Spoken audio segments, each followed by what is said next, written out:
Recall from last time that a function of several variables is just a function who takes the form f from Rn to Rm.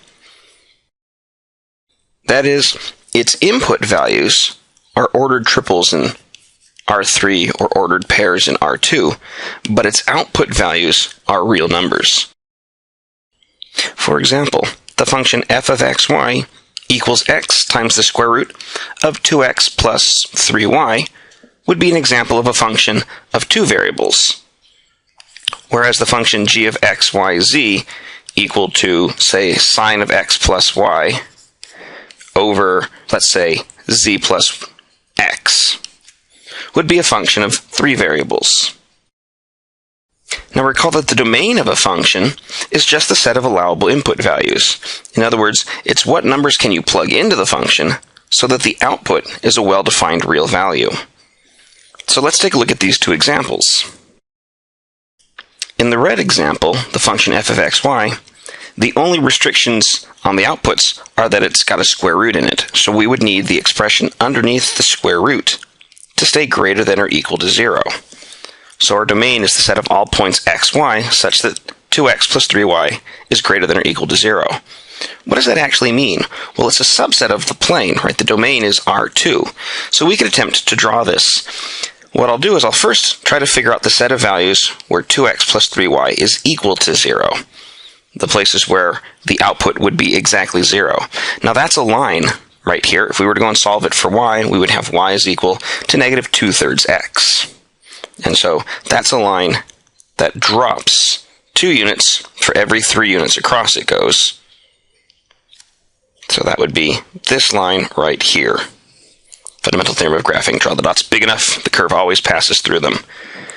What about the bit when 2x plus y is greater than 0? Well, notice that this purple line simply divides the plane into two pieces. And so one side will be the part where you're greater than 0, and one side will be the part when you're less than 0. I'm just going to pick a sample point here. If I were to plug in the point 1, 1, 2 times 1 plus 3 times 1, that's 5. And 5 is greater than 0. So I know that this point is in the domain, and that tells me that everybody on this side of the line is in the domain as well. And so this set right here, the set 2x plus y, or 2x plus 3y greater than or equal to 0, which is nothing more than this set right here, is the domain of the function. What about the purple example? This is a function of three variables. It's the sine of x plus y over z plus x. Now again, the only arithmetic restrictions on a number is that you can't take square roots of negative numbers, you can't divide by 0, and you can't take logarithms of negative numbers. So in this case, the domain would be the set of all points z plus x not equal to 0. So what does something like that mean? Remember, this is a function of three variables, so its domain should be a collection of points in three-dimensional space. What actually is this set right here? Well, let's look at the other way around. The set z plus x equals 0. Well, that's x plus z equals 0, or if you really want to be pedantic, 1x plus 0y plus 1z is equal to 0. And so this is a plane. It's a plane who passes through the origin and has a normal vector of 1, 0, 1. So a normal vector of 1, 0, 1 right here. And so that means it's a plane who's running right through the y-axis at a 45-degree angle. And so the domain for this function is every point who's not on this particular plane. And so the set of all of these points is the set of points who's not on this plane, passing through the y-axis at what I guess is actually a negative 45-degree angle.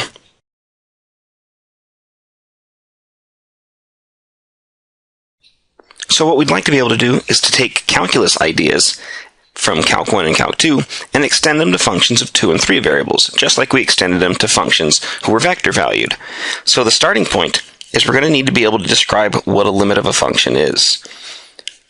So what should the limit concept be right here? Remember that the basic idea in Calc 1 was we said that the limit as x tend to a of f of x was equal to b was the same thing as saying that f of x was approximately b whenever x was approximately a but x wasn't equal to a exactly. And the basic idea was that the better the approximation, if x was really approximately a, then f of x was really approximately b.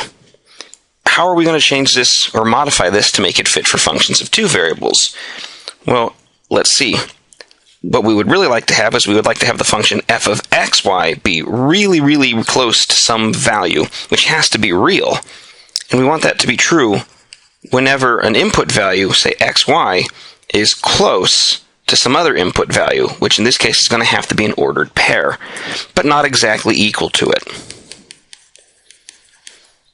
And so we're going to want our limits to equal real numbers, but they're going to have to be limits as an input pair approaches another input pair. And so this is going to be our definition. We're going to say that the limit as xy tends to ab of a function f of xy is the number c, to mean, intuitively at least, that f of xy is approximately c whenever xy, the input value, is close to or approximately equal to ab, but not ab exactly. And when the input value gets closer to ab, then the output value gets closer to c.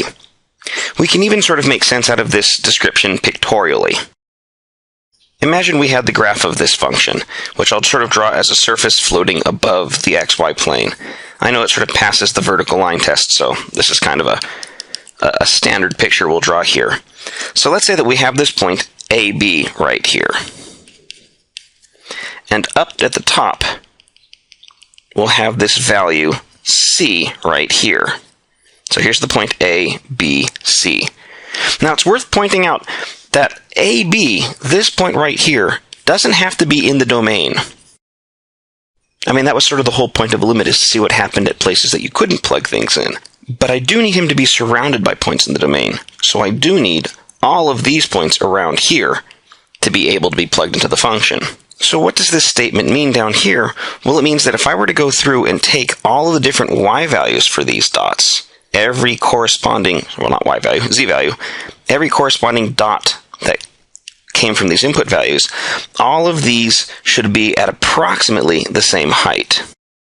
So in the Calc 1 version, the picture was something along the lines of, you had an input value A, you had this sort of desired output value B, and you said that the left side of the graph and the right side of the graph sort of connected at this point AB. Well, here we're trying to do the analogous thing. We're saying we have this desired point ABC, and we're saying that all parts of the graph are getting closer and closer and closer to it. So the graph looks sort of like one connected piece. Said differently, if the limit exists, then intuitively speaking, the graph will want to appear to connect to the point ABC. It won't look broken or shattered. It will appear as though it was a single piece.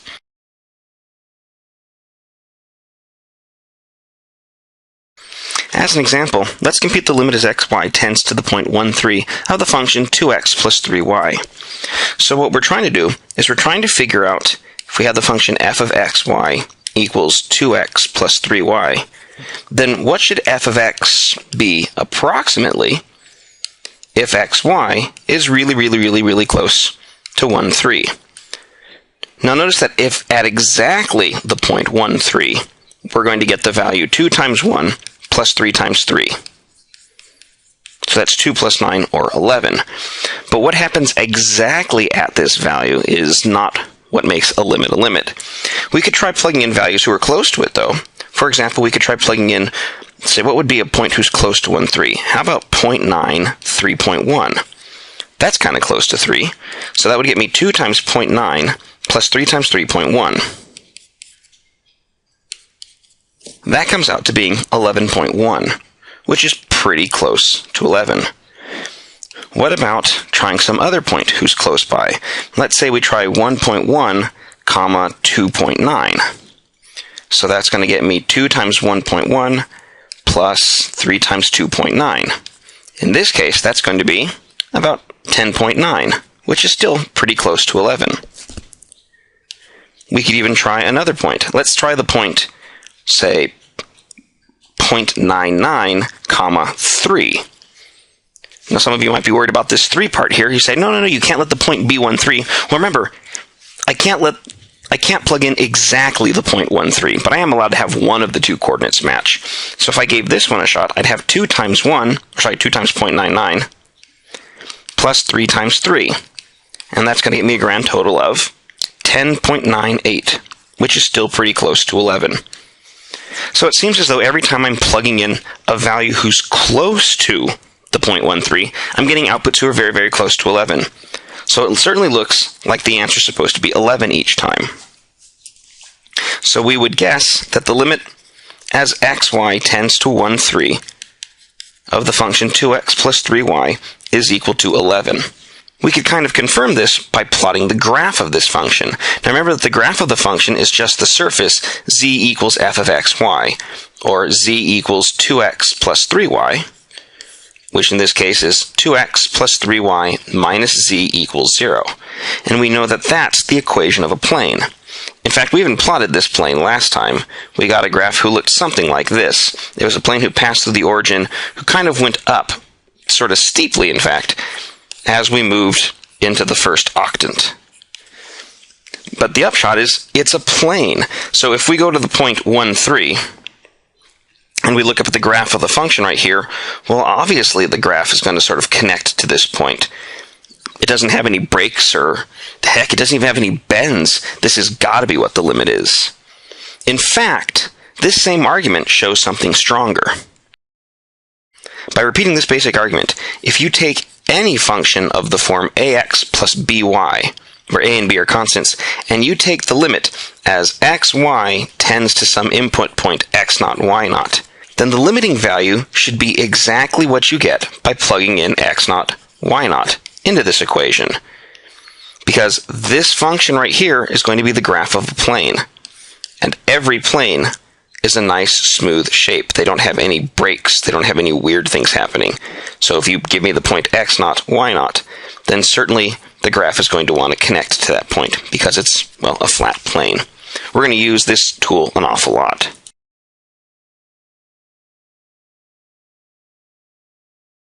As another example, let's compute the limit as xy tends to 0, 0 of the function 2xy over x squared plus y squared. So what we're trying to do is figure out what f of x is approximately equal to if the xy values are close to 0. Now, we could try what we did last time. We could try plugging in 0, 0 to see what we get. But if I do that, I'm going to get a 0 over 0. And that means that this is not in the domain of the function. So I can't use an actual dot on the graph as sort of a helper. So let's just sort of dig around in the dark. Let's take some points who are close to 0. So for example, if I were to take the point, say 0.1, 0.1, and plug it in, I'd get 2 times 0.1 times 0.1 over 0.1 squared plus 0.1 squared. And that's going to be, well, if you look at it, that's 2 times 0.1 squared over 2 0.1 squareds. And so that's going to be 1. So at f of 0.1, we get 1. In fact, if I tried getting even closer, 0.01, 0.01, then I would have 2 times 0.01 times 0.01 on the top over 0.01 squared x plus 0.01 squared y. That's going to be 2 times 0.01 squared on the top, and I have a 0.01, 0.01 squared on the bottom. That's 2 of them. And so I'm going to get 1. In fact, if I take f of any value, x, then I'm going to get 2 times x over x squared plus x squared, and that means 2x squared over 2x squared, and that means 1. So any point who's really, really, really close to the origin, who takes the form 0.0001, 0.0001 is equal to 1, and that would suggest that this limiting value is 1. But wait a second. What if we were to have tried 0.1, negative 0.1 instead? Well, in this case, we would have gotten 2 times 0.1 times negative 0.1 over 0.1 squared plus negative 0.1 squared. So the top would be negative 2 times 0.1 squared, and the bottom, well, it doesn't matter whether you're positive or negative when you squared, would be 2 times 0.1 squared. And so that will get me negative 1. And if I repeated the process with an even closer point, then I'm going to find that I'll still get negative 1. Oops, that should have been a negative right there. In fact, if you take any value as an input and you make the y value the opposite of it, then we're going to have 2 times x times negative x over x squared plus negative x quantity squared, which is negative 2x squared over 2x squared, which is equal to minus 1. So that means you have points who are super, super, super close to 0, 0, but who have an output value of minus 1. So should it be minus 1? To make matters even worse, what if you tried doing 0.1 comma 0? So then you would have 2 times 0.1 times 0 over 0.1 squared plus 0 squared. And so that will get you 0 over 0.1 squared, which is 0. In fact, if you take any input value, but you make the y value 0, you're going to have 2 times x times 0 over x squared plus 0 squared. And so the top will be 0 over x squared, and you'll get a 0. So should it be 0? Let's try to figure out what's going on right here.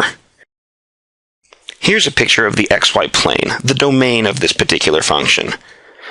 What we saw in the first example was that if we took points 0.1, 0.1, 0.01, 0.01, 0.001, 0.001, if we took any points that were along this line right here, we can get a little bit more insight into just how bizarre this is by having maple plot this function.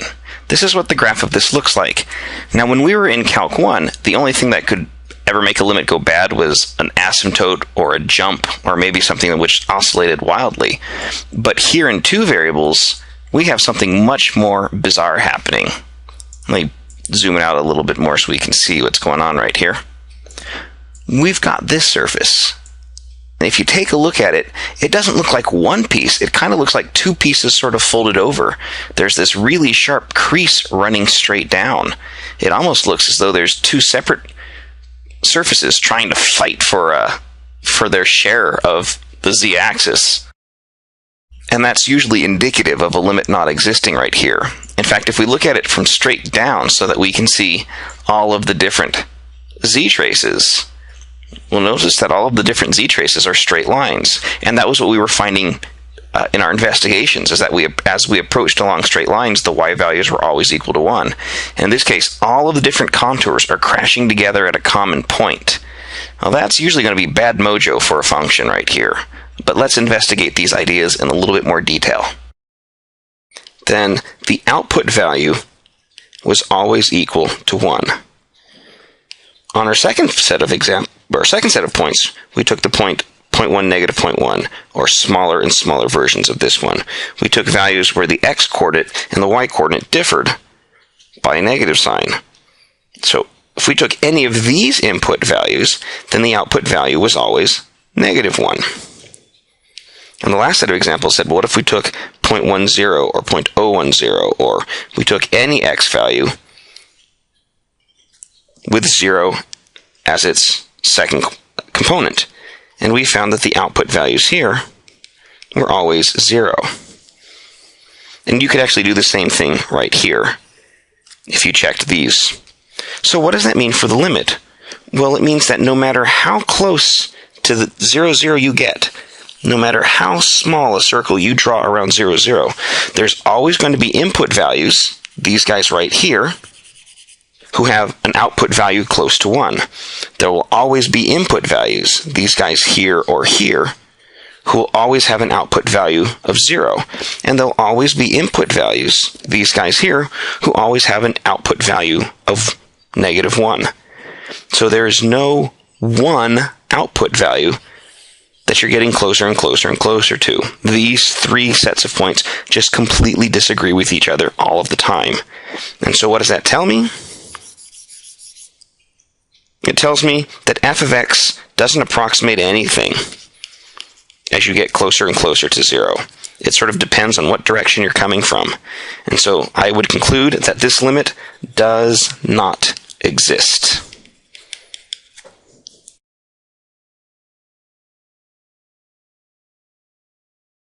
Let's take a look at those 2 examples and sort of extract some important ideas from them.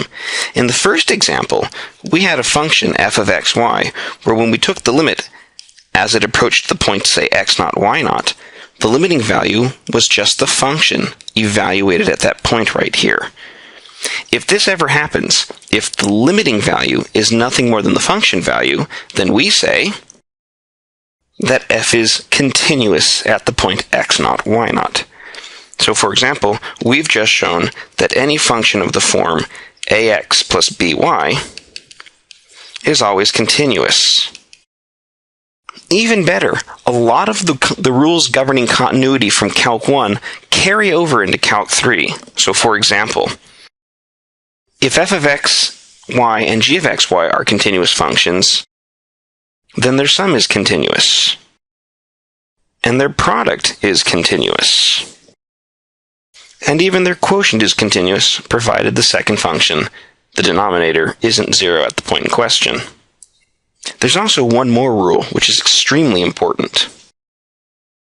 If f of x, y is continuous as a function of two variables, and p of x is continuous as a function of one variable, then the function p of f of xy is taking the function f of x and f of xy, and sticking it into p of x is another continuous function.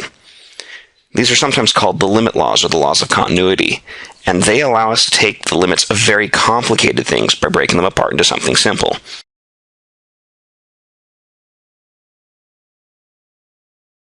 Let's compute the limit as xy tends to the point pi, 3. Let's break it down right here. We know that x is continuous, because we already said that any function of the form ax plus by has to be a continuous function. So x is continuous, and that means, therefore, that x times x is continuous. And so we've just shown that x squared is continuous.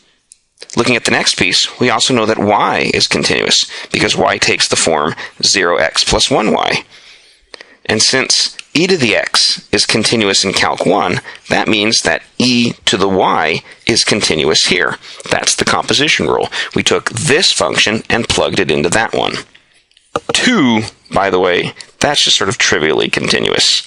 Every output value is 2. It's not going to have any problems right here. What about the bottom bit? Well, we know that x and y are continuous, so x times y is a continuous function.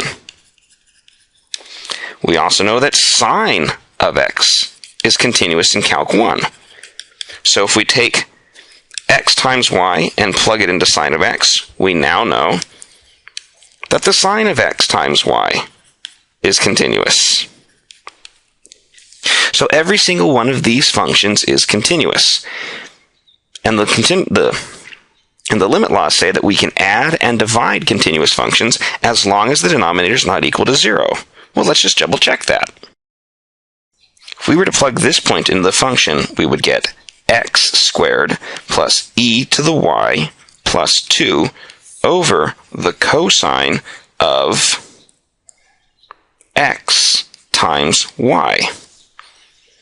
Well, on the bottom, that's, let's see, the cosine of 3 pi. Well, what does the cosine curve look like? Here's what the cosine curve looks like on one interval. And so if I were to carry it down to 3 pi, we would see that the cosine of 3 pi is negative 1. So this is equal to pi squared plus e cubed plus 2 over negative 1. And since the denominator is not 0, that means that this function is continuous. And since it's continuous, the limiting value is just what we get by plugging in this number into here. So our limiting value will be negative pi squared plus e cubed plus 2. And we don't even have to worry about testing out input values by using the properties of continuity.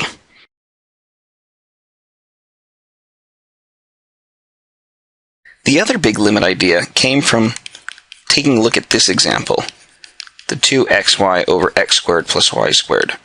What we saw was that if we were to go and focus our attention on the domain right here, and focus on the point 0, 0, who wasn't in it, then depending on how we approached this point, if we say took points who got closer and closer to 0, 0 along this line versus points who approached 0, 0 along this line versus points who approached 0, 0 along this line, then we got different output values right here. If you think about it, that's a little bit like a one-variable result. If you had a point in question, say A, we talked about the idea of a limit from the left and the limit from the right. And the limit only existed if those two guys matched up. If they didn't quite match, then we said the limit doesn't exist. Now on the real line, there's only two ways you can approach A, from the left or from the right.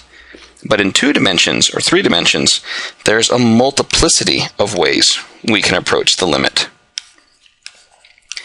And so, although it's a little bit difficult to prove this result, it does make intuitive sense.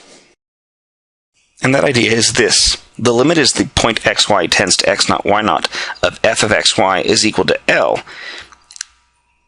That holds if and only if f of x tends to L as x approaches x naught along any curve. So our picture might look something like this. Again, if I'll draw the domain only, we've got the x-axis here, we've got the x, or the y-axis here, and we've got this magic point x naught, y naught that we're taking the limit at. And so the statement is, as you take input values, you get closer and closer and closer to x naught, y naught, along this curve, or along this curve, or along this curve, or along this curve. That no matter how we approach it, we're supposed to be seeing the limiting value always be L. And if that's the case, if every single limiting curve gets me the value of L, then the limit exists. This is actually a terrible way of testing how a limit works, because there's no conceivable way you could check every possible curve. But it does have a pretty useful consequence that we can check, and that consequence is this statement right here. The limit doesn't exist if and only if we can let xy approach x naught, y naught on 2 different paths and get 2 different answers. So in this picture, if we say approached along this curve, and we found that along this curve the limiting value was equal to 3, but when we approach along, say, this purple curve, and we find that the limiting value is equal to 2, then that right there would be good enough to say that this function doesn't have a limit. Because as points get closer and closer and closer to this point right here, they're not agreeing on a common value. So let's try this out on an example.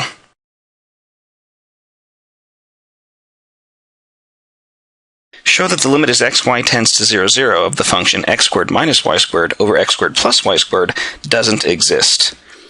Now notice that we can't actually plug in 0, 0 into here. If we take the function f of xy equals x squared minus y squared over x squared plus y squared, then if we try plugging in 0, 0, we're going to get a 0 over 0. And so that means that 0, 0 is not in the domain. But just because you're not in the domain doesn't necessarily mean you don't have a limit. That was one of the big ideas in Calc 1. So, since I want to show that it doesn't have a limit, I need to come up with 2 different approaches to the point 0, 0 that give me different limiting values. So let me try to draw a picture of the domain right here.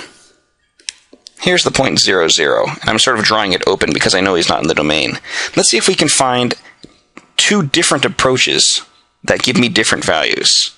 So for example, I could maybe try approaching along a 45-degree angle line.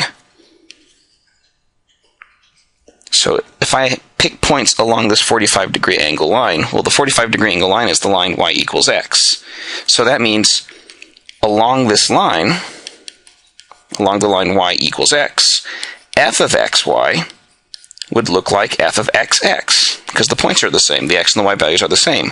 And so that'll get me x squared minus x squared over x squared plus x squared, which gets me a grand total of 0 over 2x squared, or 0. And so that means that the limiting value of 0 is, well, 0. So along this line, I'm getting a limiting value of 0. What if we try approaching along the other diagonal, the line y equals negative x? So that would be approaching along this way. So let's see, we would have f of xy would have to look like f of x negative x, because y is negative x. And that would get me x squared minus negative x squared over x squared plus negative x quantity squared. That's still x squared minus x squared over x squared plus x squared, which we saw was 0. And so the limiting value in this direction is still 0. So that's not good enough to show that the limit doesn't exist. I found 2 directions where I get the same limiting value. Well, what other direction could we possibly approach? Well, let's say we approach straight down the y-axis. So if I'm along the y-axis right here, the y-axis is the equation x equals 0. So let's try plugging in those points. If we take the points where x is equal to 0, so f of 0y, then the equation becomes 0 squared minus y squared over 0 squared plus y squared. That's negative y squared over y squared, or negative 1. And so the limiting value in this direction is negative 1. And finally, we've got it. Along the green direction, the limiting value is negative 1, but along the orange direction, the limiting value was 0. And since those two values don't match up, this limit doesn't exist.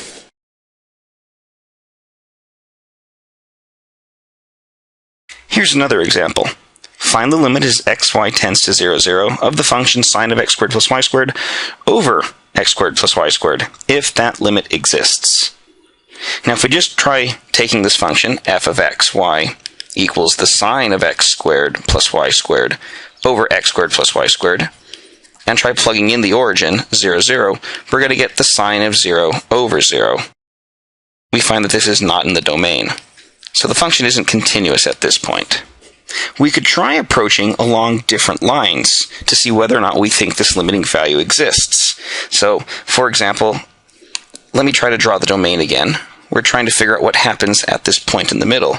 So we could try approaching on a couple of different lines. For example, if I approached along the x-axis, when y is equal to 0, f of x, 0, would become the sine of x squared plus 0 squared over x squared plus 0 squared, which is the sine of x squared over x squared. Now, if we take the limit of that as x tends to 0, the limit of sine x squared over x squared, that's a Calc 1 or Calc 2 problem right here. When we plug in, we're going to get the sine of 0 over 0, which is 0 over 0. That tells me that 0 is not in the domain here, but since this is a one-variable problem, I could apply L'Hopital's rule to it. So if I hit it with the L'Hopital stick, this will become the limit as x tends to 0 of 2x times the cosine of x squared divided by 2x. The 2x's will cancel, and so I'm just going to have the limit as x tends to 0 of cosine x squared, and so that'll be cosine of 0, which is 1. So as I approach along this direction right here, I'm going to get a limiting value of 1. Well, what happens if we approach in a different direction? Say, vertically. If I approach in the vertical direction, that means that x is equal to 0. And so let's repeat the work. We'll have the function f of 0y, because now x is equal to 0. So that's going to get me the sine of 0 plus y squared over 0 plus y squared. Well, that's actually exactly the same thing we had before. If we take the limit as y tends to 0 of sine of y squared over y squared, then the exact same jiggery-pokery, I mean, it's the exact same equation, just x's have been replaced by y's, we're going to get a limiting value of 1. So we've shown that as we approach in these two directions, the limiting value is 1. That's not good enough to say the limit is 1, but it's certainly a step in the right direction. In fact, what if we were to approach the origin on any line segment whatsoever? I'll just pick a random line segment. Say the line y equals mx. So in this case, we'd have f of x comma mx. Because y is equal to mx, that becomes the sine of x squared plus mx quantity squared over x squared plus mx quantity squared, or the sine of, let's see, that would be x squared plus m squared x squared over x squared plus m squared x squared. And notice that you can pull an x squared out of the top and bottom, so this could be written as the sine of 1 plus m squared over x squared over 1 plus m squared over x squared. So now what I want to do is I want to take the limit of this thing. So imagine we try to take the limit as x tends to 0 of this beastie right here. It's going to come out to being 0 over 0. And so we can apply L'Hopital's rule to it. So we'll hit it with the L'Hopital stick. We're going to get the derivative of the top. We'll have a limit as x tends to 0. The derivative of the top will be 2x times 1 plus m squared times the cosine of 1 plus m squared times x squared. The derivative on the bottom is going to be 2x times 1 plus m squared. So the 2x's cancel. The 1 plus m squareds cancel. I still get cosine of something. When x is equal to 0, this will become cosine of 0, or 1.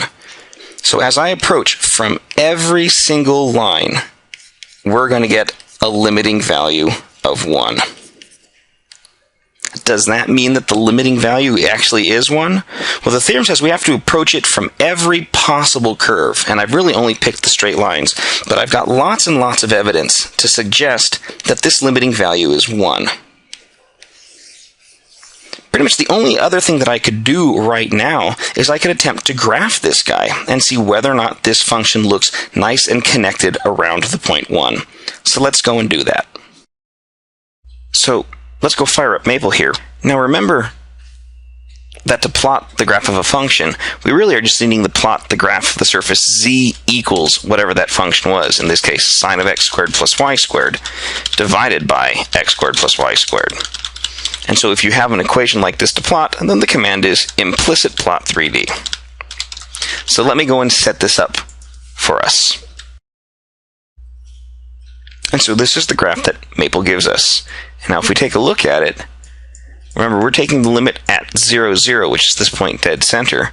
And if we look at this guy, well, this graph certainly seems nice and connected around that point. The whole graph seems to be coming up to this point right here. And if I zoom in on that point, I can see that its z-value is 1. And so we're seeing that this graph is smoothly connecting to the point 0, 0, 1. And so that would be great evidence in favor of this function have a limiting value of 1.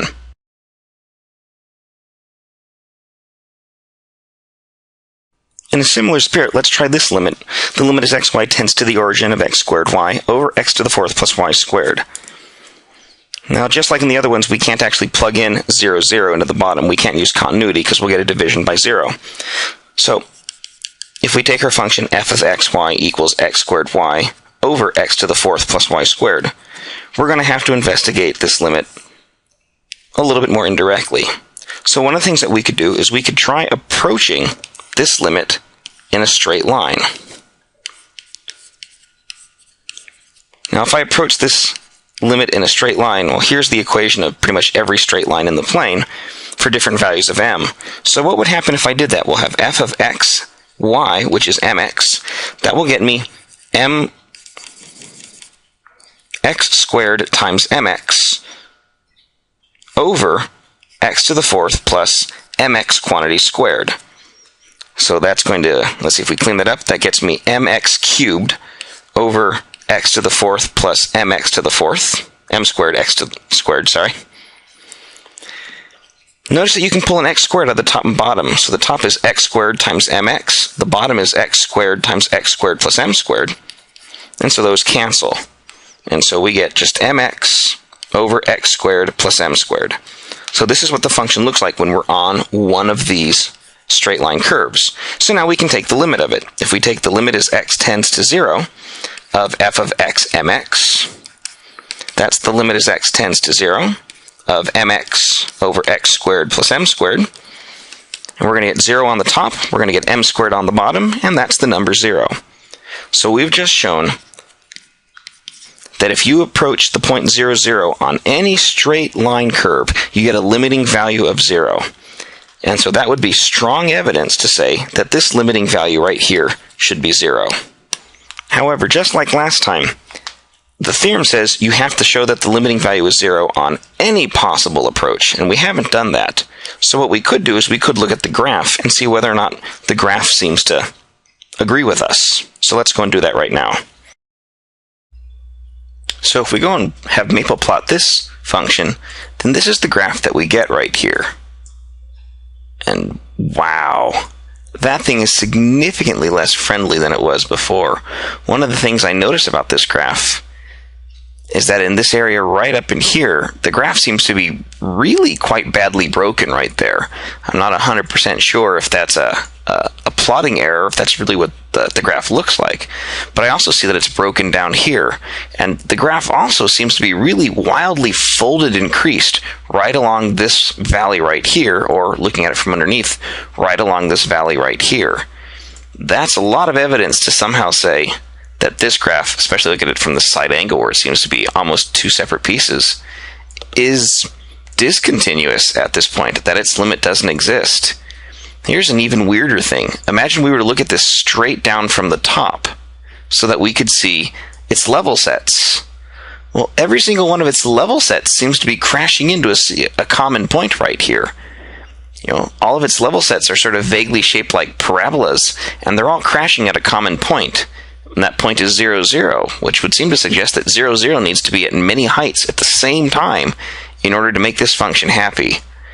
All in all, this is a really nasty looking function, and it suggests that the function is discontinuous at 0. It certainly doesn't look like this function is honing in on the value 0. It seems to be kind of, split all the way up and down the z-axis. So the graph didn't agree with us at all. The graph seems to suggest that this function is very discontinuous, is very broken at 0. Well, what went wrong? We checked every straight line direction, but we didn't check every possible direction. And one of the things we noticed from the graph is that all of the level sets who looked like parabolas kind of crashed together right here. So let's try approaching along a parabola and see what we get here. If I take f of x and then y equals x squared, we're going to get x squared times y over x to the fourth plus y squared. So the top is going to be x squared times x squared is x to the fourth. The bottom we have x to the fourth plus x to the fourth, or x to the fourth over 2x to the fourth. Well, those cancel, and we get 1/2. And so the limiting value of a half is a half, which isn't 0. So along this one curve, we get a limiting value of a half. And since this limiting value here and this limiting value here don't match, we have to conclude that this limit does not exist. So the point of these exercises is to show you that limits in several variables are not nearly as straightforward as they were in Calc 1, and we didn't like them in Calc 1 all that much. But a basic technique for evaluating limits might be this. First, check for continuity. If continuity fails, then check the limit on every straight line. More often than not, you'll find discontinuities that way. If every straight line agrees, then check the graph. And if the graph looks connected, that's about as much as mere mortals can do.